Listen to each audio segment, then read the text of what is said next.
अगर आप भी रिंकू सिंह और अभिषेक शर्मा को शानदार खिलाड़ी मानते हैं तो वीडियो को लाइक जरूर कीजिएगा। दोस्तों, जोहान्सबर्ग के मैदान पर दूसरे वनडे में अभिषेक के बल्ले ने उगली है आग, तो उनके साथ में संजू सैमसन और रिंकू सिंह ने भी अपने बल्ले का ऐसा जौहर दिखाया कि तीनों खिलाड़ियों ने शतक ठोककर एक नया कीर्तिमान स्थापित कर दिया। तो आखिर किस बल्लेबाज ने बनाए हैं कितने रन, आंखें कैसे उनकी तूफानी बल्लेबाजी के आगे साउथ अफ्रीका की टीम घुटनों पर आ गई।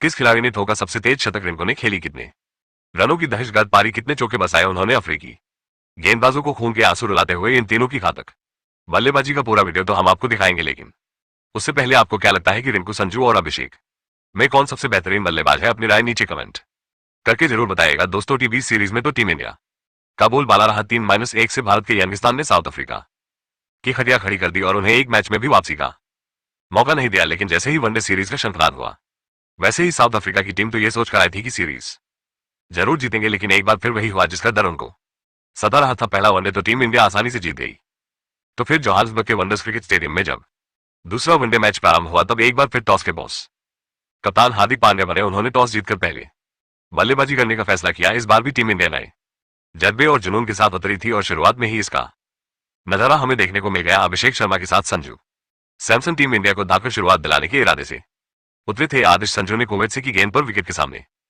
तीर की तरह सीधे स्टेट ड्राइव से चौका बटोरकर अपने तेवर अफ्रीका को दिखाने शुरू कर दिए थे। दूसरी तरफ अभिषेक ने भी मिड ऑन के ऊपर से बेहतरीन जड़कर अपनी पारी का आगाज कर दिया था। फिर इन दोनों खिलाड़ियों ने पीछे मुड़कर नहीं देखा। क्लासिकल वनडे मैच के अंदाज में दोनों खिलाड़ियों ने अपनी अपनी शुरुआत की संभलकर बल्लेबाजी करते हुए अर्धशतक यह पार्टनरशिप बनाई, वो भी पहले 9 ओवर के भीतर, और साउथ अफ्रीका की नाक में दम करके रख दिया। देखते देखते 10 ओवर में उन्होंने टीम इंडिया को 55 रनों तक पहुंचाया, तो उसके बाद भी रुकना क्या होता है वो तो उन्हें आता ही नहीं था। 19वें ओवर की आखिरी गेंद पर केशव महाराज के खिलाफ आगे बढ़कर संजू ने बेहद शानदार अंदाज में सिक्के से ना सिर्फ 50 पूरा किया, बल्कि अभिषेक के साथ शतकीय पार्टनरशिप को भी अंजाम दिया। अभिषेक ने भी संजू सैमसन का बखूबी साथ निभाया और टी20 की फॉर्म इस वनडे मैच में भी दिखाते हुए इस खिलाड़ी ने भी अपने अर्धशतक के आंकड़ों को पार कर लिया। वो शानदार टच में नजर आ रहे थे। दोनों खिलाड़ी अर्ध शतक बनाकर खेल रहे थे। साउथ अफ्रीका टीम को इन्होंने एक भी सफलता हासिल नहीं होने दी थी। 21वें ओवर की पहली गेंद पर संजू सैमसन ने चढ़कर अपने इरादे साउथ अफ्रीका को दिखा दिए थे कि अब वो काउंटर अटैक की रणनीति अपनाने वाले हैं,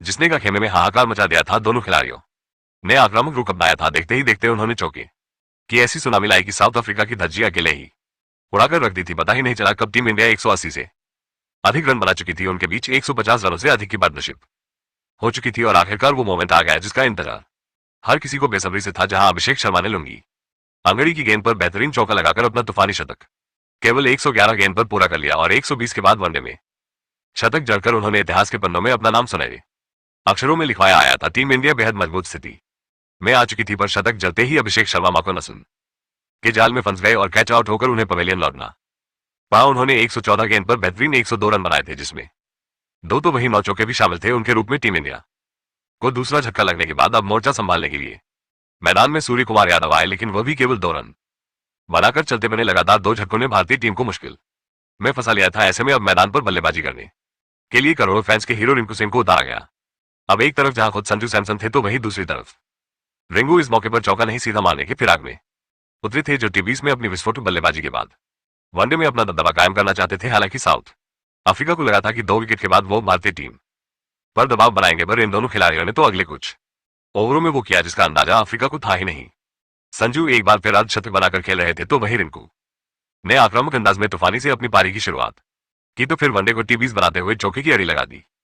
जी हां, एक के बाद एक रिंकू ने मकरम की 3 गेंद पर 2 चौके को, तो वहीं एक तूफानी भी थोक मैदान में गदा मचा दिया। उनकी बल्लेबाजी देखकर तो जहां संजू, सूर्य, हार्दिक भी दंग थे, तो वहीं अफ्रीका के तो पैरों तले जमीन खिसक गई थी। उन्हें अंदाजा ही नहीं था कि आखिर यह हो क्या रहा। इन दोनों ने तो गेंदबाजों को उनकी नानी याद दिला दी थी। दूसरी तरफ संजू सैमसन ने आखिरकार लंबे इंतजार के बाद वनडे फॉर्मेट में भी अपना शतक पूरा किया और अपनी असली काबिलियत से पूरी दुनिया को रूबरू कराया। संजू और रिंकू का ये विध्वंसक रूप देख ऐसा लग रहा था वो केवल गेंदबाजों पर अपना गुस्सा उतार रहे हैं। नसन की गेंद पर 2 रन लेकर रिंकू ने केवल 38 इस गेंद पर टी20 के अंदाज में अपना एक और अर्धशतक भी ठोक दिया था। दूसरी तरफ संजू सैमसन का बल्ला दहा रहा था। इसी दरमियान संजू ने कवर ड्राइव से चौका बटोरकर 150 रनों का जादुई आंकड़ा पूरा किया, जिस पर पूरे स्टेडियम ने खड़े होकर तालियां बजाई। वहीं उनके साथ ही रिंकू को रोक पाना भी साउथ अफ्रीका के बस की बात नहीं हो पाई। संजू से कंधा मिलाते हुए इस होनहार खिलाड़ी ने भी शानदार चौके से अपना लाजवाब शतक केवल 86 गेंदों पर पूरा किया, वो भी केशव महाराज की गेंद पर मिड विकेट के ऊपर से तूफानी जड़कर और अपने सपने को साकार कर दिखाया था, जहां भारत के लिए शतक करने वाले दिग्गजों की सूची में उनका नाम सुनहरे अक्षरों में शुमार हो चुका था, जिस पर पूरे स्टेडियम ने खड़े होकर तालियां बजाई।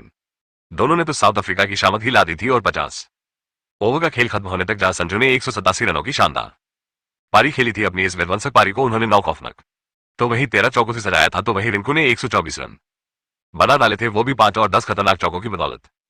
जहां इन दोनों के तूफान में साउथ अफ्रीका की ताश के पत्तों की तरह टीम उड़ गई थी। इन दोनों ने मिलकर टीम इंडिया को 443 रनों के पार पहुंचा दिया, जिसे अंदाज में उन्होंने एक दूसरे मैच में बैटिंग की, उन्होंने तो इतिहास ही लिख डाला। जहां बेचारी साउथ अफ्रीका के लिए भारत के सामने 200 रन चेस करना भी मुश्किल था, तो वहीं अब उनके सामने 444 रनों का इतना बड़ा लक्ष्य खड़ा हुआ था, इसका पीछा तो शायद वो लगातार 2 बार खेलकर भी नहीं कर पाते। और दोस्तों, ऐसा ही हमें देखने को मिला वरुण चक्रवर्ती और रवि बिश्नोई की कातिलाना फिरकी के आगे साउथ अफ्रीका का सारा बल्लेबाजी क्रम ताश के पत्तों की तरह बिखर गया। केवल 80 रनों पर इन दोनों ने अफ्रीका के 4 बल्लेबाजों को घुटनों पर ला दिया था, लेकिन सलामी अफ्रीका के कप्तान एरन मार्क को इस खिलाड़ी ने तो टीम इंडिया की नाक में दम कर दिया।